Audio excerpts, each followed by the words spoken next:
Greetings, everyone. Hello. We've decided that we're going to switch things up a little bit today. Now, I'm going to be the host of this show. I've taken it over, and there's not a single thing that this loser can do about it. I'm Jason Roy Gaston, and this is Captain Joe Dove, and welcome to Wormholes, where we dive into the interdimensional beauty. I don't know what interdimensional is. I don't know. Interdimensional beauty that is the vast multiverse of science fiction programming across all major networks and streaming services. And today, apparently I shook a hornet's nest whenever I announced we were going to do this show last week, because I honestly thought that I was the only person who remembered this show. But as soon as I said, hey, do you want to take a look at Sliders? Everybody online was suddenly going, ah! So I guess this is a popular pick. So, Captain Dove, I want to ask you, what was your experience with Sliders? I love the show. It was really good. I remember I only saw one. I think I only saw the first 2 seasons years ago when it first came out. And I remembered watching the one where only 2 seasons. What's that? There were only 2 seasons. No more than 2. Oh, yeah. No other seasons of the show were ever produced. At first I was like, we just have these 2 wonderful seasons and nothing else. Yeah, so the episode with the penicillin, I actually watched that one years ago. Yes, where he discovers fever. Penicillin. Yeah, so I remember that vividly because I was like, this guy looks so familiar. And then, later on in life, it was the dude from Indiana Jones. Indy. Oh, I thought you were talking about Jerry O'Connell. I was like, yes. It took me a few episodes to realize it was the fat kid from Stand By Me. Oh, wow. That's Which, right. First of all, I have to say, some people just win the genetic lottery when they hit puberty. And Jerry O'Connell hit that lottery. So good job, Jerry. I wish I could have hit puberty. I know. I just went this way. There's a little bit of genetic inequality there. Yeah. Some people take all the good genes and then they leave us with, what makes us up. You know what? We're beautiful on the inside. Yeah. At least that's what that really highly unstable cab driver once told me. While he sat there and brushed both sides of his face with a knife. But let's not talk about that. Too many dark memories. We are talking about Sliders. Sliders premiered in 1995 on the Fox network. Oh wow! Dun dun dun. So it's gonna get ruined. Just like everything else on Fox. It was created by Robert K. Weiss and Tracy Torme. Tracy Torme was known to Science Fiction Goons as one of the writers behind the first season of Star Trek The Next Generation. Don't hold that against him, though, because he actually left the show because he could not stand how terrible it was. Wow. Tracy Torme, also the son of the famous singer Mel Torme, who you probably saw on Night Court at least once. Also, I'll look at that. I'm ahead of my figure universe. Look, hold on. I just got to throw this up. Ha! I beat you to the punch on that one, didn't I, my friend? Oh, wow. Geek felt his back, too. And Tracy Torme, Mel Torme, actually made it into an episode of Sliders at one point. Oh, wow. It was not a very good episode, but he was in it. Yeah. Technically, I wrote it before you said it, but you didn't post it before I did. That's all that matters. Yeah, hold on. I got to throw this up. Love you, dude. Love you. He's one of our best viewers. I absolutely adore my figure. I am and he grateful. Posts the coolest stuff. If you're not following him on Instagram, please do. Did you see the post with the Star Trek headshots for the new season? Oh, those look so sexy. Oh, so good. Thanks for posting that, right? My sexual orientation is the cast of Star Trek Strange New Worlds, including the Enterprise. The ship itself. The ship itself. I would like to get my hands on her ample nacelles. I would. Let's get back to Sliders. So Sliders stars Jerry O'Connell, the legendary John Rhys Davies, Sabrina Lloyd, and Cleavant Derricks. It is about a brilliant young man named Quinn Mallory who accidentally invents a way to travel between parallel universe where it's the same year and you're the same person, but everything else is different. a world where the Russians rule America or your dreams of being a superstar comes true. Isn't that what's happening right now? I can only assume we are in the darkest timeline. Your mom is here. Oh, hey, Ma. Joe won the genetic lottery aging well. Joe has a baby face. Yeah, it's true. I'm actually 50. I'm so happy to see her. Hello. Yeah, she recovered How's from a mom? hospital stay, so we're super happy. Right, and I am so happy to see her. I'm happy to see her back here. Yeah. See, now she said Joe's got a baby face, and I'm just like, he does, doesn't he? It looks like he's 12. Just want to pinch those fat little cheeks. Just go, look at you. It's like grabbing a bulldog by the jowls. Just Can I be Bulldog Joe? Is that my new moniker? Why not? Why not? In some parallel reality, you are Bulldog Joe. There we go. I'll take it. I can only assume that I'm a collie or something. I just feel like I would be a collie with this hair. Yeah, I dig that. I totally dig. So anyway, Quinn accidentally messes something up. What he does is really not that important. Oh. But he messes something up, and now they're lost in the multiverse, sliding from world to world, hoping against hope that their next leap might be the leap home. Okay, I was just like, is this like a quantum leap at this point? So yeah. I've never heard of that show. I don't know what that is. Yeah. Anyway, I have seen that show. Oh, okay. Somebody's going to post, how could you never heard of Quantum Leap? I watched Quantum Leap all the time. I love that show. Yeah, it was a great show. The last episode still pisses me off. Yeah. Sam never did what? Yeah. Anyway, spoilers. Yeah. All right, well, let's hop into WTF is this?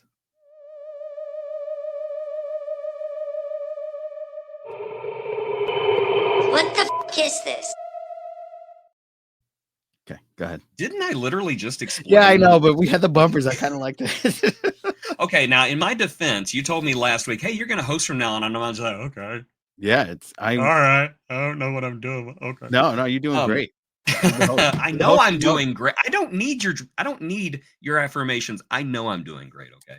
Okay. But yes, anyway, Sliders had a very interesting broadcast history. It aired for 3 seasons on the Fox network, was then canceled, and then was picked up by the Sci-Fi Channel, one of their very first long-form dramatic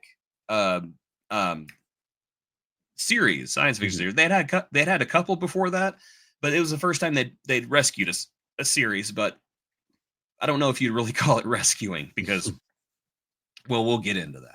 It ran for another couple of years until the plug was pulled in the year 2000. In the year 2000.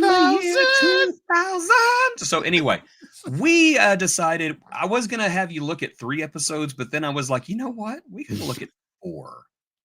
So we looked at 4 episodes of Sliders. The first episode that we looked at was the pilot episode, which is a 2-parter. Sliders is interesting because, in my opinion, Sliders peaked with the pilot. Oh, because the pilot is great. It's one of the best pilots I've ever seen. And then it just kind of goes down like that. Still good, but to me, it just never quite reaches the pilot again. What are your thoughts on the pilot? Very cool intro. Amazing to see this cast. Gotta go big whoop when we have our connections with Star Trek because we got Ransom, baby. Yes, we do. And we've got Da Vinci, baby. Yes, we do. Yes, from Voyager and Lower Decks specifically. But what I thought what really was interesting is how the cast came together and the juxtaposition of the homeless man that was all about communism actually pulling it through and making like I don't know how that happened, but like the parallel universe was that guy was in control of everything. I was like, oh my God, who would have thought that little tidbit of a homeless guy going, "New communist needs to happen," would play such a major role so quickly. Like I thought they were going to like have that as like a season finale or something like that, but that got bananas quick. And I think bananas is the perfect word for yeah, this because it just seems like to me this entire episode is about characters who find themselves in a box trying to escape from a box, and every time they escape, they end up in a smaller box. right. And then right whenever you think that they're okay and everything's perfect, there's that last minute gut punch. And it's just, I love that final scene of that wine falling from Quinn's hand when he realizes, oh no. Yeah. Oh crap. Yeah.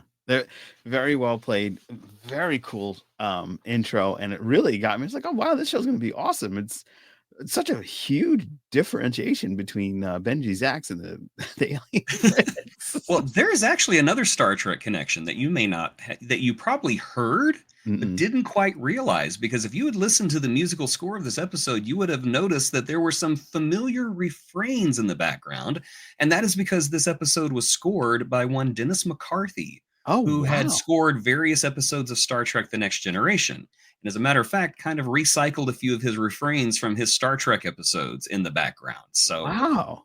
yeah. Especially from The Visitor from Deep Space Nine. He Holy recycled smoke. a lot of the soundtrack from The Visitor. I really like that because not many episodes of Sliders had an orchestral background, Mhm. and this one did, and I think the finale episode of the first season did. And both of them were done by Dennis McCarthy. Yeah. What really got me on this episode was the gut punch with the love interest. When you thought she was dead, but it was actually the resistance. Wade. Yeah, with Quaid. I was like, oh man, they Not killed her off Quaid, not early. Quaid. No. Quaid. Let's go Quaid. to Mars, Quaid. No, it's Wade Wells. Wade Wells. Wade Wells. Yes. When I thought Wade was toast, I was like, wow, they killed her off early. Because I know you said there was like some rift with her in the show. So I was like, oh, maybe this is the rift. And then I was like, oh no, it isn't. They fooled me. Okay, I No, see what you did. Unfortunately, that comes later, and you kind of get a taste for that in the last episode that we look at. Yeah. I could So see yeah, that. let's talk about our characters. We Mhm. have Jerry O'Connell, who is actually gives in the first season a very combination of extremely intelligent and extremely naive performance Yeah. as Quinn Mallory, which is a great. I love the word juxtaposition that you used. It's a great juxtaposition. You have John Rhys Davies as the brilliant and yet very pompous Mhm. Arturo. This guy is hilarious. He is bombastic and large, but what I like most about this character is that he can be unexpectedly tender and loving at times, almost like a parental figure. Yeah. I The did get that. fever that you were talking about earlier, uh, they all start getting this disease at one point, and Wade starts to get sick, and the professor basically takes care of her like a father Aw. one point. And I think that's whenever I liked him before this, but I fell in love with the character after that episode because I just thought, wow, they're making him multi-layered, like a big angry onion. And Yeah. about the professor, Those are the best type of characters. yeah, we wouldn't have the phrase, "You blithering idiot." Yeah. Called everybody back in the 90s, "You blithering idiot." Nobody That knew was my what I was go-to. talking about, but I did, and that's all that mattered. Sabrina Lloyd plays Wade Wells. I hate I hate to say this because I absolutely adore Sabrina Lloyd, but out of all the characters, I think that hers was the least developed. Yeah, I agree. She kind of became she was the love interest, she was the best friend, but she kind of became this very annoying busybody later on in the show that existed purely just to complicate plots because she always wanted to get involved in everything while the professor is trying to tell everybody, well, we have the prime directive, let's not interfere. She's just like, interfere, and it usually led to bad things. Now, the fourth member of the gang was somewhat controversial back in the day, and that was Clevant Derricks, who was a very talented singer and stage performer. Mostly, you don't see a whole lot of him on the big screen or small screen before or after, because he's mostly does stage shows, and he is a singer. He plays Rembrandt Crying Man Brown. Interestingly, the only character from the first episode that appears in every single episode of the series. Oh, He's wow. the only one who sticks around. People hated this character. Really? They hated Crying Man Brown. They hated Aw. Rembrandt. And I have to admit, I see where they're coming from because a lot of what he says and a lot of what he does is rather cringe, at least in the beginning, because he's delusional. He is a delusional guy. I would say that he's almost like the Don Quixote of the group. Mm. Everywhere he looks, he imagines a comeback for his career. And I'm just like, Yeah. priorities, dude, Yeah, priorities. but How you're about not you gonna get believe home this, man, first? Jack. I have Yeah. an opportunity to redo with the Temptations this time. Not, bro. Like you're in the wrong. You just leave. Yeah, and there were some great episodes with Rembrandt, and I do think that they found Rembrandt's balance as they went on. I adore Rembrandt. Yeah. I honestly think that he's one of the few characters who constantly improved as the series went on, even into that fifth season that doesn't exist. Mm. Even in that season, he just kind of improved and improved. Now they did do some things with him that I thought was weird, like I think it was in the third season, after portraying him as kind of cowardly and selfish, all of a sudden now he's an ex-Marine. Oh. And I'm just like, well, where did that come from? But they wanted to make him more like, they wanted to answer some of the fan criticism, which, first of all, laudable that they're listening to the fans' complaints.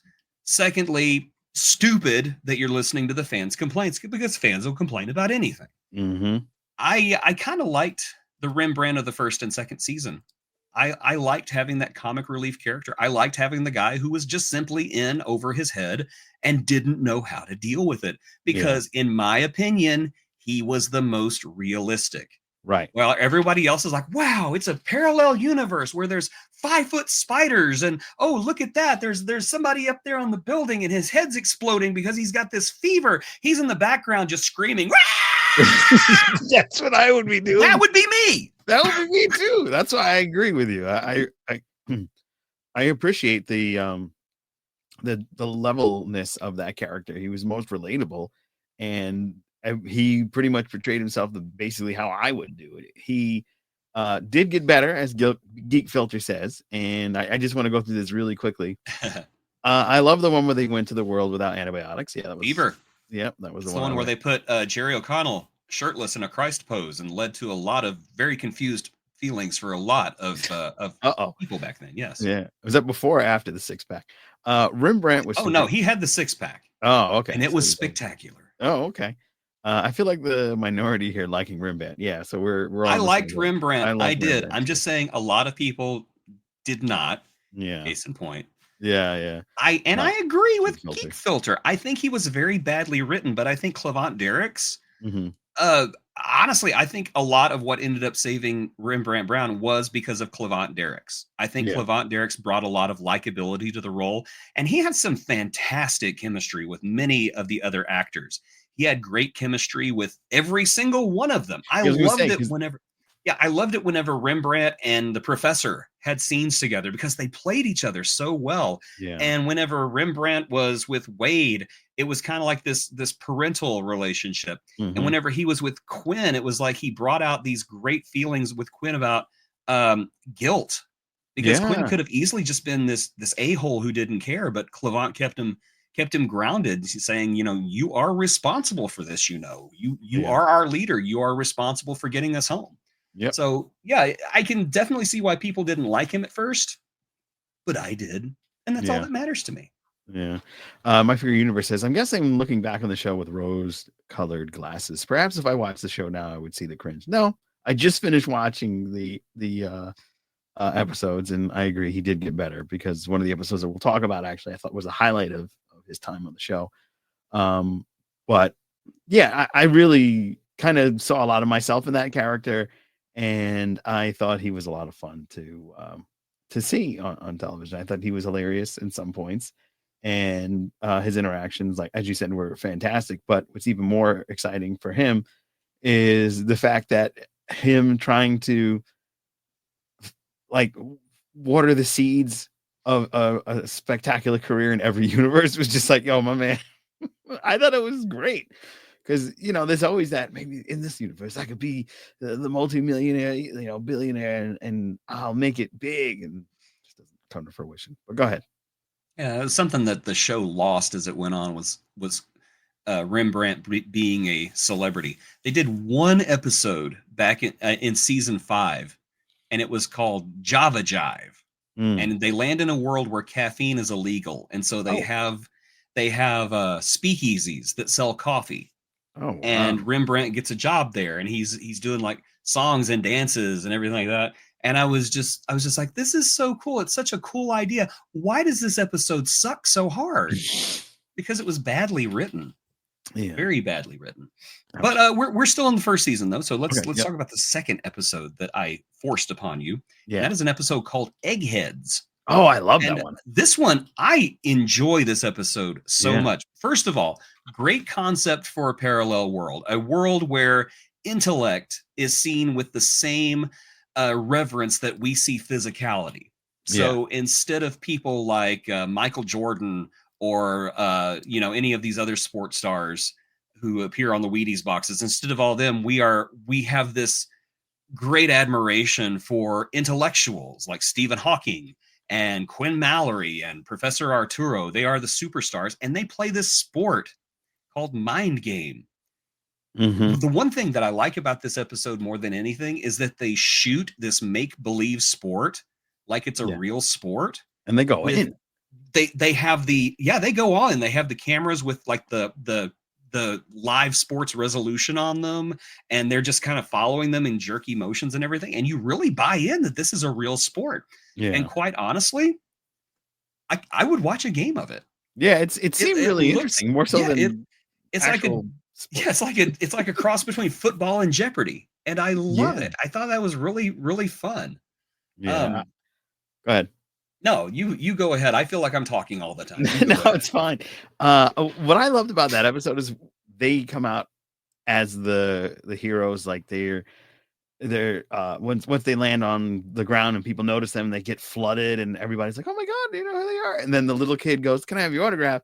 And then he looks at the other people, and then because the professor comes on, oh my god, Professor, and then he looks at so are you people famous? Who are you people? And then I know River was like, no, not here.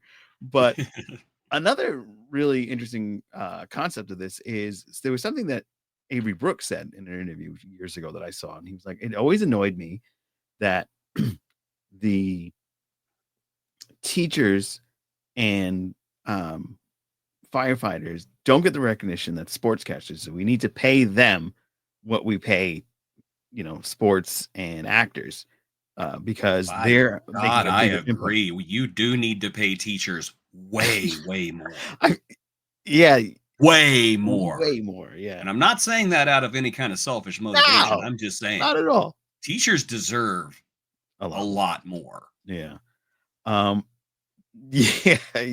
So that was something that I was stuck to my head. It's like, oh my God, that's a really interesting concept that I don't know if Avery Brooks saw this episode and said, you know what, this is the right way to run society, or if it was just a coincidence. But no, smart people have always said that. And, I agree. Even if I wasn't a teacher, I would agree. I do think that teachers and pretty much any kind of servants to the public need to be paid what they're worth. And trust me, we're worth quite a bit.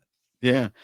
And it also annoys me when retail workers get the shaft, because they spent so many years kind of demonizing the role or downgrading the importance of the role. That dealing with the public in any capacity deserves an award, because some people are flying off the rockers, man. You cannot demonize a service while at the same time demanding it. Yep. Well said. Stop it. Cut it out. So one of the things that I love about this episode is that all four members of the cast have something fun to do. Mm-hmm. Of course, Quinn is playing his game.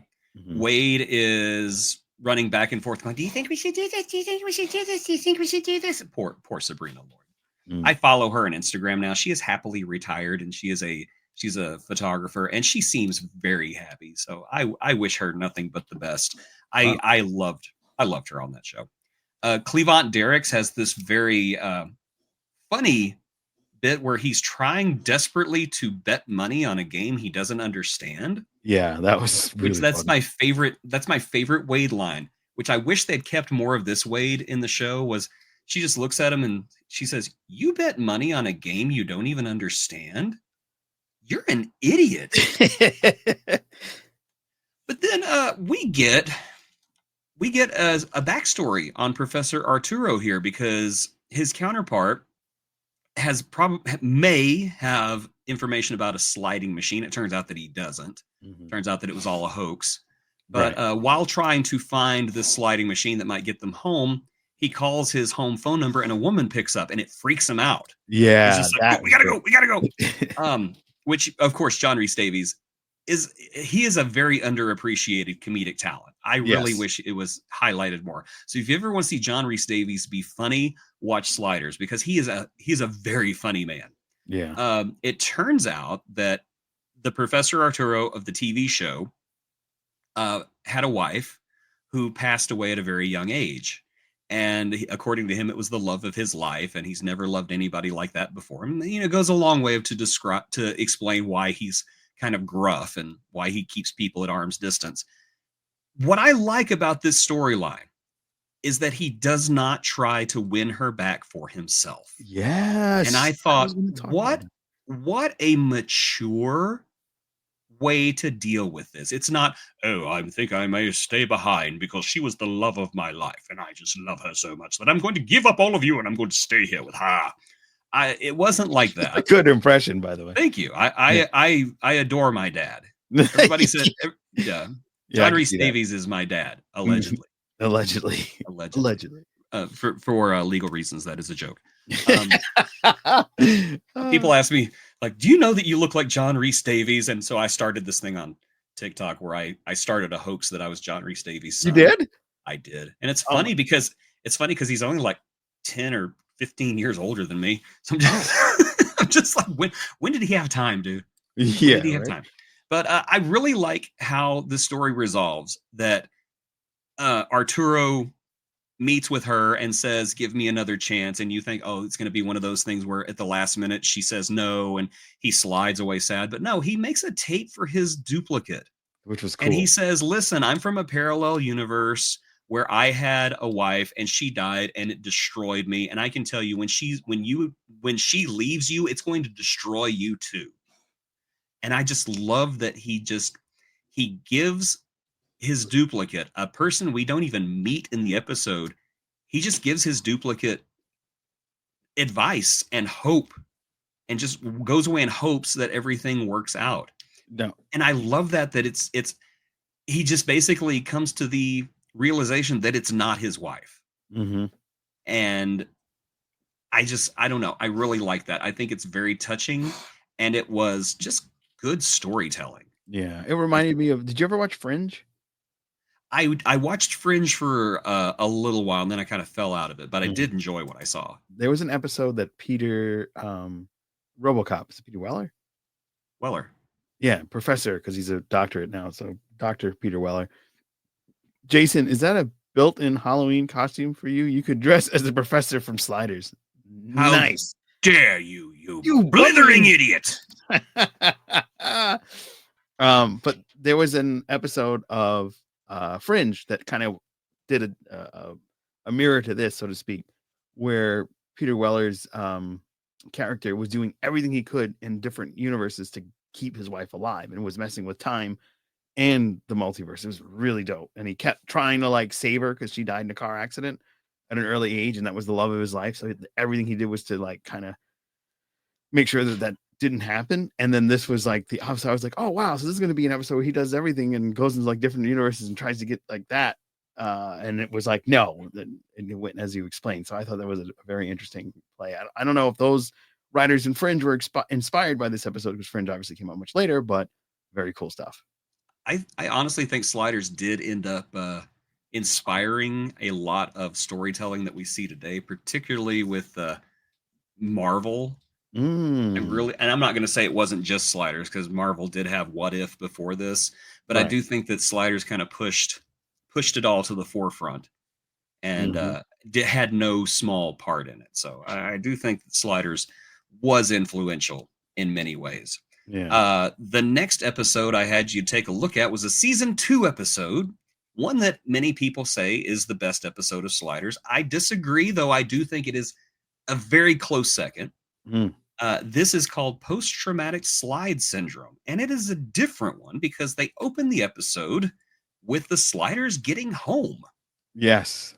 They get home, there's Squeaky Gate and Quinn's mom, now played by a different actress. That should have clued them in from the very beginning. Yeah. And of course, this is all a story. This is all a story being told by Rembrandt to a psychiatrist. And you really see the difference between Rembrandt in the second season and Rembrandt in the first season. He's definitely been tempered a little bit. He's still hungry for fame, but he's not like Don Quixote anymore. Mhm. He has more realistic expectations. Right. But basically they land on an Earth, they believe they're home, and they go about just getting back into their lives, and then all of a sudden Professor Arturo shocks them all by taking full credit for the sliding device Yeah. and calling himself the father of sliding. And they're all so shocked that their friend would do this. And then Quinn starts noticing things like Super Bowl 15. He notices there's a newspaper on the wall, and he says, I could have sworn that these other teams. So there's all these little hints being dropped that they're not in the right universe. But we know they're not, because at the very beginning, Rembrandt tells the psychiatrist they're not in the right universe. Yeah. Which, a lot of people would say, well, why would they give it away that early? Because we would have already known, for one thing. And so the episode, I think, very smartly reveals it at the beginning, saying, yeah, we weren't home in this episode, and we respect your intelligence enough that we're not going to pretend like this is a big mystery.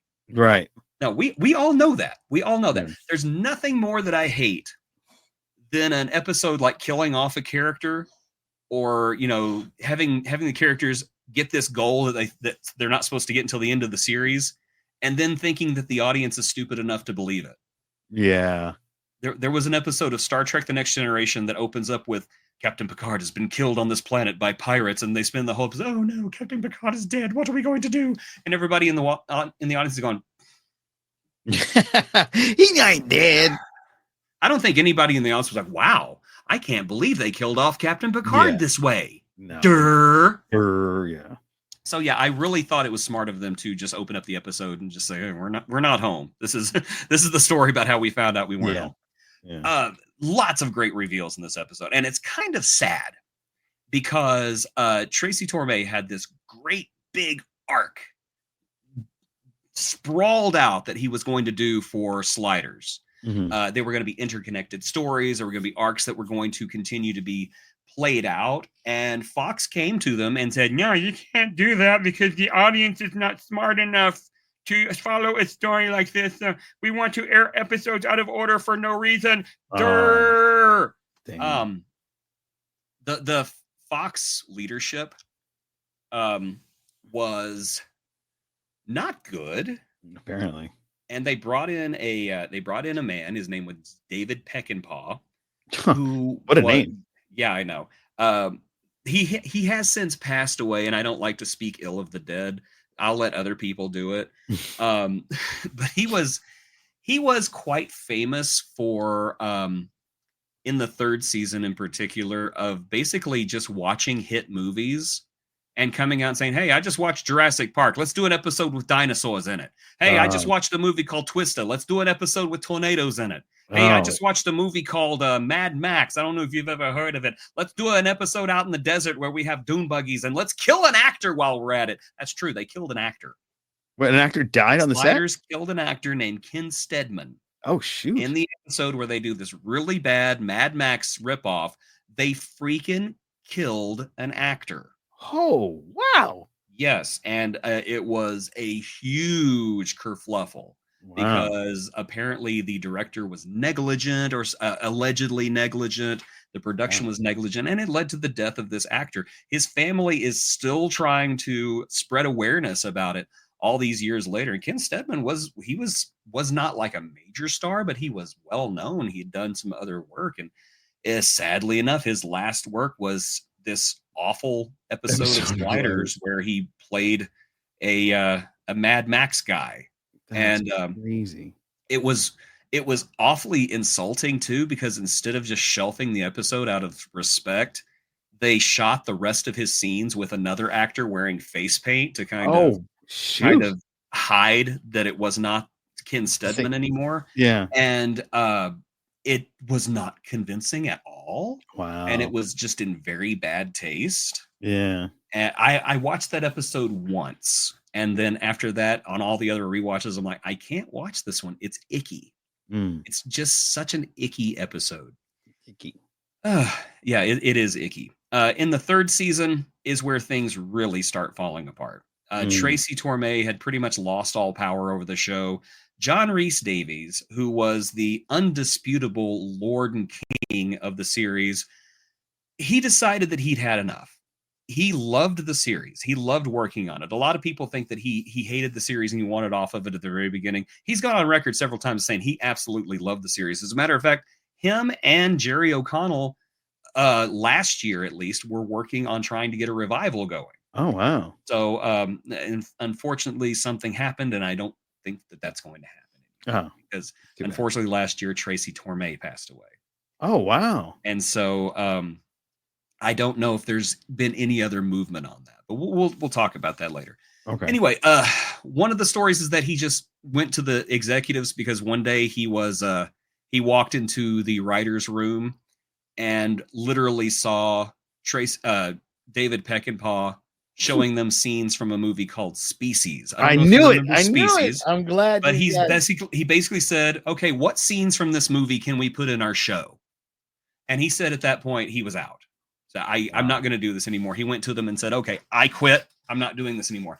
Now there's another story. I don't know how true it is, but apparently John Rhys Davies became a little inebriated at a party and insulted the wife of one of these Fox executives. And they said, okay, fire this guy.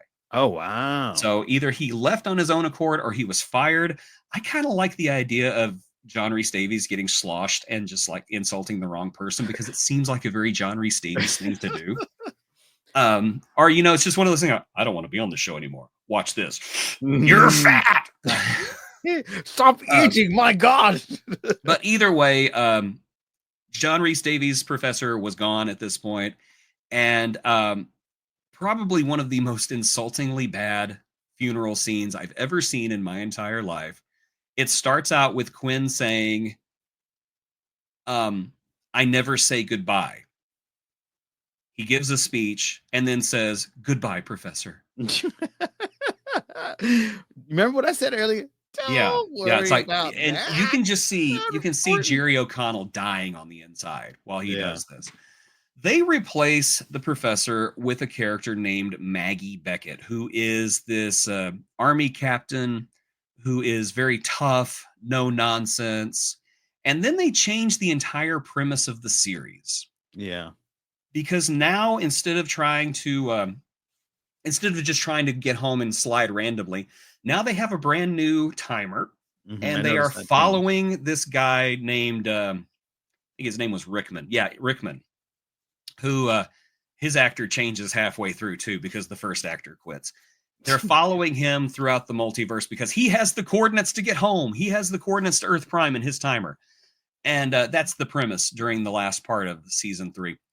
And there was some behind the scenes issues between Sabrina Lloyd and the actress who played Maggie. Her name was Kari Wurr.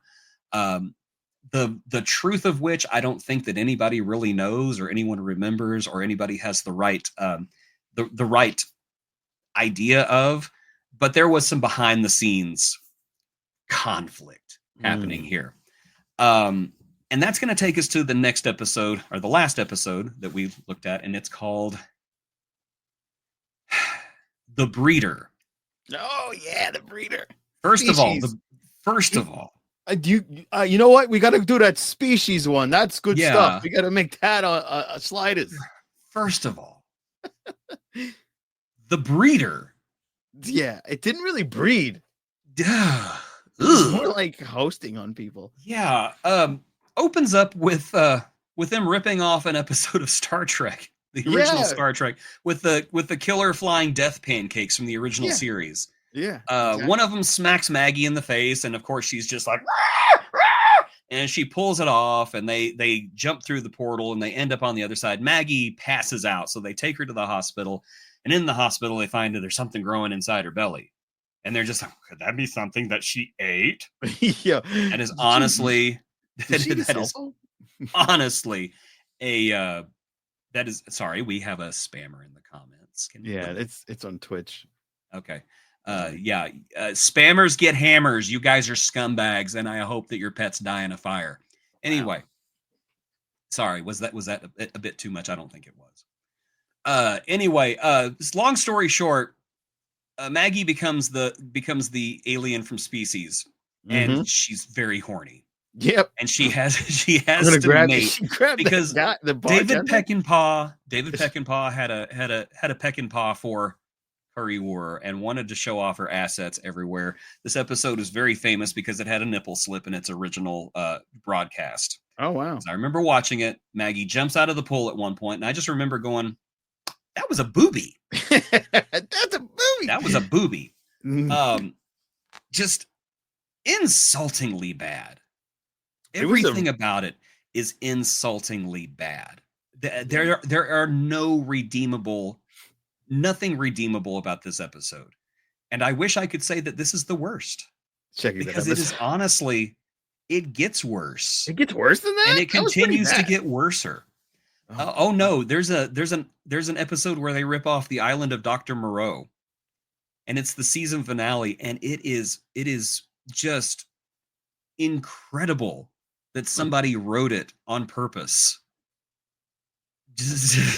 I have no words for it. I have no wow. words for how bad it is.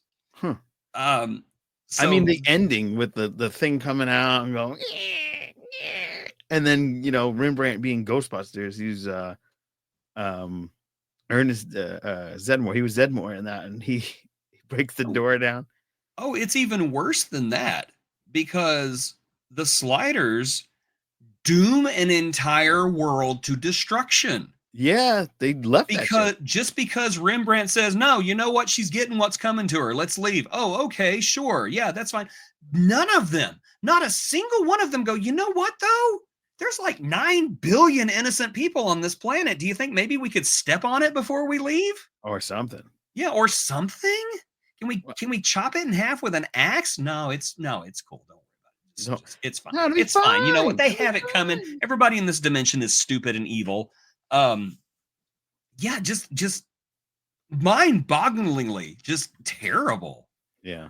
Yeah. And that last line with her looking at that guy like a snack and just being like, I'm fine. And then she's got like bug eyes, and he's just looking at her like, it's not a deal breaker. You know what? It's fine. You know what? I'm fine with it. Let's go. That just means you can see me like 100 times. Compound eyes turn me on. Oh man. Oy. Okay. We didn't look at any episodes from the 4th or 5th season because I don't believe in torturing people. I believe in the Geneva Convention. But here's what briefly happens to this show in the tragic 4th and 5th season. Between season 3 and 4, Sabrina Lloyd gets fired. Oh. And this is because her and Curry War had some backstage animosity with each other. Now, I've heard lots of different stories, but the one that have been circulated the most, and again, I don't know if this is true or not, was that Curry War was not very nice to her. And so Sabrina Lloyd went to David Peckinpah and said, listen, I'm tired of being bullying, so it's either her or me. And David Peckinpah said, well, it's her. Get out. Oh, wow. And so Sabrina Lloyd was unceremoniously axed from the series. And if that was not enough, her character is kidnapped by these little monkey aliens called Cro-Mags, who are this sliding cavemen who go from world to world conquering things. And they say that Wade was taken by Cro-Mags and taken to a rape camp. Oh, that's terrible. That is how they wrote her out of the show. Why? Yeah, I remember watching the 4th season premiere and just thinking, what the absolute... oh my God, that's the worst thing in the world. Jerry O'Connell's real-life brother, Charlie O'Connell, is then put on the show as Quinn's long-lost brother. Oh, how original. Because they've changed the premise of the show again! And now it turns out that Quinn is actually not from Earth Prime, which is like the Earth they've been trying to get to. No! Quinn is from the Cro-Mag homeworld. And he and his brother have this formula that's going to save their homeworld from the Cro-Mag. So now they have to find Cro-Mag Prime and save them because they are the chosen ones. Oh, boy. And then in the 5th season, literally Charlie O'Connell explodes in the wormhole. Oh wow! Like you just see his body just boom. He just like pops like a balloon. And I shouldn't be laughing, but that's pretty funny. Jerry O'Connell and Charlie O'Connell quit the show at this point. So they had to figure out, oh no, should we just end the show or should we do another season without our main leads and only one character left off from the very beginning?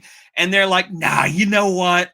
Let's do one more episode. Let's take one final dump in this toilet before we flush it. And so, as I said, there is a complication from a scientist who basically it's super complicated. So I'm going to simplify it as much as I can. This scientist, who's played by Peter Jurassic, who is best known as playing Londo from Babylon 5. Oh, wow. He's like stuck between universes. So he's like the future guy from Enterprise. He's like existing in like two different places, and you can kind of only see him in a silhouette. But he's unstuck, is what they call him, and he's trying to find a way to get stuck again, basically, I guess, in a universe. And in doing this, he accidentally causes Charlie O'Connell to explode. Oh. And Quinn gets fused into one of his counterparts from another dimension, a counterpart who doesn't look anything like him. And this new character is called Mallory. And Robert Floyd was the actor's name. Robert Floyd was a very I have nothing but respect for this actor. I do want to say this. This actor went through some very personal tragedy after this show left and basically ended up raising children by himself. Oh, no. And retired from it. I have nothing but respect and love for Robert Floyd, but he was and it's not his fault. Not his fault. It's the writing. Mallory was a bad replacement for Quinn. Bad replacement. He was whiny. He was stupid. I mean, a stupid character. And they replaced Charlie O'Connell with a scientist named Diana Davis, who was kind of like a surrogate Arturo by this point. Except she was a shrew and she was mean.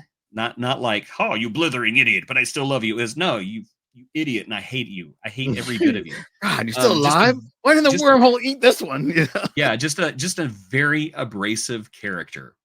The fifth season, honestly, had a couple of episodes that had some pretty decent premises. And I have this weird attachment to the fifth season because they would stay in this place called the Chandler Hotel. Oh, Chandler Bing. And I actually have a picture of myself in front of the Chandler Hotel at Universal Studios backlot. So I got to stand in the sliders That's lot. I think it was like right after the series got canceled. We turned the corner and there's the sign that says Chandler Hotel. I'm like, oh my God, it's still up. Wow. That's the California one. Yeah, that's the one in Universal Studios, California. Because I'd won a contest, so I got this really like intense tour of the studio. Like I got to go on the set of the Scorpion King and Providence, which I'd never seen. Scorpion King.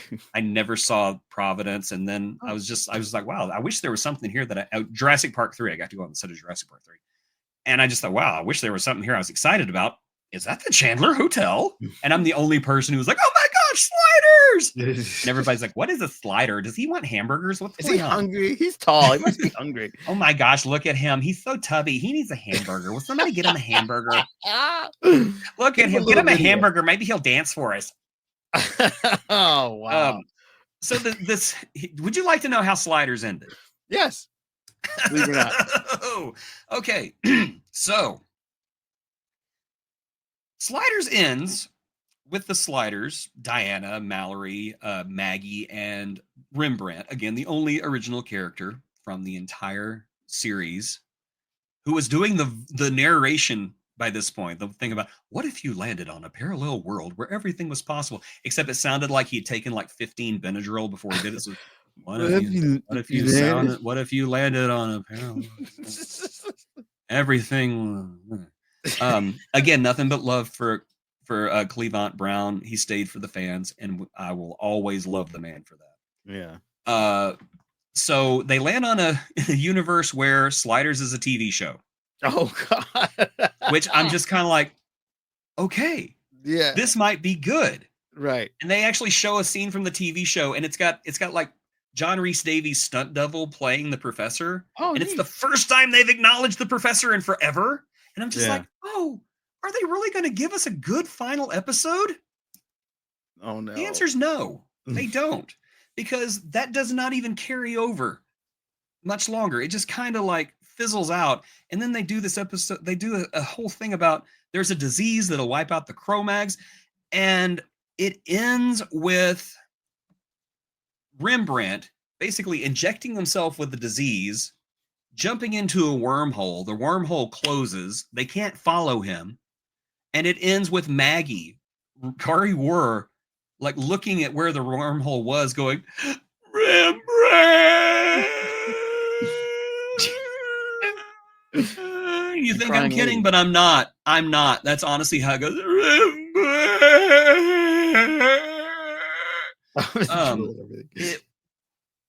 This is the thing about this that irks me, though. Okay. The writing staff knew that they weren't getting another season when they wrote this episode. And they said they wrote it as an FU to the network. Wow. The network didn't care. No. They wrote it as an FU to the fans. Oh. They could have easily ended it, even if it would have been a bad ending. It would have at least been an ending, and it wouldn't have left us in limbo. But no, they wanted so badly to be petty and small that they ended up just insulting the few fans that stuck with them through those last three terrible seasons. And it was just a slap in the face. It was just a final slap in the face and poke in the eyeballs and kick to the groin at the end by somebody who breaks into your house and shoots your pet and then looks at you in the face as you're crying on the floor and goes, Sliders, and then leaves.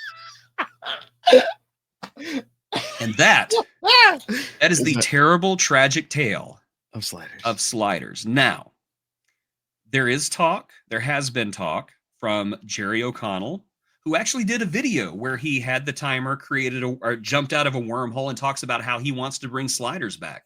John Rhys Davies has talked about how he wants to bring Sliders back. Sabrina Lloyd is happily retired now. I'm pretty sure she wants nothing to do with it. And Cleavant Derricks, she said she doesn't want to be in the Sliders show. Sabrina Lloyd sent us this letter. It's not really a letter. It's a picture of her giving us the finger. I don't know what that means. Can somebody, no, she's happy now. Leave her. Yeah. Unless she I don't know. Maybe she'd want to do it. Come back and do the redemption of Wade Wells. That would be awesome. Cleavant Derricks, as I said, he's kind of stepped away from acting. He's more of a singer and stage actor nowadays, which again, good for him. I'm sure he could come back. The great idea about rebooting this show, though, is that it's kind of like the Star Trek 09 reboot, that you can have a reboot, but at the same time have everything that came before, because you could just say all that stuff was just another group of people. Now here's the new group we're going to be following. Right. Oh, look, we can actually tell you that, Rembrandt was fine. Here's Cleavant Derricks reprising his role of Rembrandt. Yeah, it was fine. I landed on the planet, all the Cro-Mags died, and then I met a beautiful woman and we had kids. And I never saw Maggie again. Everything was great. Happy ending. I have nothing against Kari Wurr, by the way. I just want everybody to know that. I don't know the woman. I've never met her. I've heard from a lot of people she's very nice. I've never met her. I just hated Maggie. I hated Maggie so much. Right. Although Diana was kind of a close second. But anyway, there was all this talk of a reboot. This was up until about 2024. And then unexpectedly, Tracy Torme passed away from complications from diabetes. Oh, wow. So where we are now, I don't know. I will say, though, that Sliders is prime material for a rebirth. I honestly think that if this show was put into the right hands, it would be fantastic. So whose hands would you put it into? I would put it in anyone's hands except for David Peckinpah, but that would be hard to put it in his hands because he's dead now too. See, then you don't have to worry about that. Yeah. I'm thinking honestly, I could almost see this show being written almost as an anthology. Oh, Just get a different writer every time. Just say, hey, we got this vague idea for a season-long arc. And here we go. But you know what? Do it like they did Battlestar, where you say, okay, we're going to do this in 4 seasons.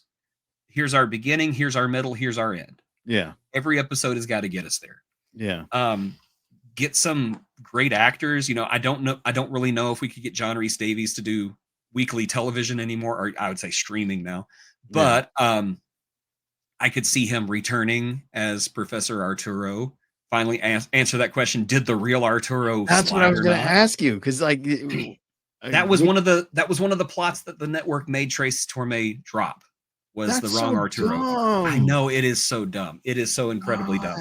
Because I was like, wait, because he came back, like it wouldn't have made me freak out the way it did, because you got the guy in the basement. Okay, cool, that's the real Arturo. And the other Arturo's like, no, he's the fake. I just got out. But like the guy's hair was all disheveled. So it makes sense that the guy that was in the basement was the fake, the real one. Well, there was the whole bit whenever they slide, the one who's left behind gets up and he says, oh my God. A fake Arturo wouldn't say that. So that was, I think it was the intention that the one that stayed behind was the real one, and that eventually he would catch up with them. You know, he'd reinvent the thing and catch up with them, and then stop the evil Arturo. There was another story arc about an evil slider named Logan St. Clair, who was introduced in the 3rd season in one of the episodes that was actually not that bad. She was going to be a recurring villain, but the network was like, no, they are too stupid to understand that. You have to get rid of her. And so she never showed up again. Jeez. Yeah, it was just the decision-making that the network did with this show was incredible. I have no other word for it other than it was just freaking incredible that they were allowed to just eviscerate a show that had this good of a premise and this much promise, and to just take it and take a huge dump on it and stomp on it, and then look at the audience and say, do you like it? Are you happy? Are you happy? Would you like an unresolved cliffhanger? We're good. We're good at our jobs. There's a couple of things I want to bring up here from the folks in the chat. Our good buddy Geek Filter. Wasn't she the female version of Quinn or something? Yes, Logan St. Clair was she was the female version of Quinn. It was Quinn with boobies. Quinn with boobies. El Cid was a good episode. It was 2nd season. That was what if San Francisco was a maximum security prison? You written mean by the person who had seen Escape from New York once, or L.A. Yeah, I think it would be an interesting premise to see it done like 12 Monkeys, the TV series. It would work, pretty cool, especially if you got those people to do it. Oh yeah, Dr. Samuel Beckett never returned home. The quote kills my mood every single time I hear it. Tactical contact makes things more real for humans. Indeed it does. Indeed it does. That's what people said whenever they saw Quinn in that T-pose with showing his abs and everything. Like, tactical contact makes it seem more real. Yeah. So there's 2 things about the cast. I was doing a little quick lookups while we were discussing this episode. The gentleman that was from Babylon 5 was also in the original Tron movie. Yep. What? Yeah. Peter Jurasik was in Tron? Peter Jurasik was in Tron. Shut up. He was not. He was in the original Tron, swear to God. I'll be darned. I did not know that. Yeah. And Lloyd is a mixologist now. Sabrina Lloyd, what does that mean, a mixologist? I do not know that term. Oh, really? It must be an East Coast thing. That's when you are fancy with shaking up a drink, and then they do all like the spinning. You know what? After everything she went through on that show, she deserves. No, she Rob deserves Floyd, a good drink. Yes. Yeah. She deserves she deserves to get sloshed for the rest of her life after what they did to her. No, Rob Floyd, I'm saying. Oh, Robert Floyd. Oh, yeah. Okay. You know, it's funny. I actually did know that. I just never heard the word mixologist. Oh, wow. I think Sabrina is last I heard, she's living in Africa and she's a photographer now. Yeah, you said you followed her on the TikTok. I do follow her on Instagram. I'm not going to say, yeah, we're friends. We're not friends. I just follow her because Sabrina Lloyd. I wonder what she's up to nowadays. Oh, she looks happy. Good for her. Yeah. Tambry Locke. She was Dr. Diana Davis. She was Dr. Diana Davis, yes. Yeah. You know, she was and is still acting and she was in Dumb and Dumber 2 and the show Eureka, which I really liked. I never got into Eureka. Maybe Really? that's one we'll take a look at later. Wow. Oh, maybe. Yeah, that'd be a good one. Okay, this is a good comment. Even if they found a way home after a few episodes, it wouldn't change the characters want to explore other. Oh, wouldn't the characters want to explore other worlds since they made a difference? Is there a constant way to dial home? I could see this is where Stargate SG-1 took the reins. Oh yeah. And thank you Okay. for commenting. Please subscribe. That'd be good. Whenever Slider was on, I was really big into writing fan fiction, and Oh. I did write a fan fiction where it followed Arturo after the other Sliders left him, and he finds a place to live, and he's happy for a couple of years, but then he starts to miss it, and so he builds a new timer, and he basically leaves his life behind because he's addicted to sliding, Oh wow. and he wants to go do it again. Geek Filter says he was the accounting software guy. Who was the accounting software guy? The from Tron. Oh, okay. Yeah, Okay. yeah. My figure Been says forever since I've watched Tron. love the sequel better though. That's one of the movies. The sequel, even though it took like 90 years to make. According to my mom, if you follow somebody on Instagram, they're your best friends now.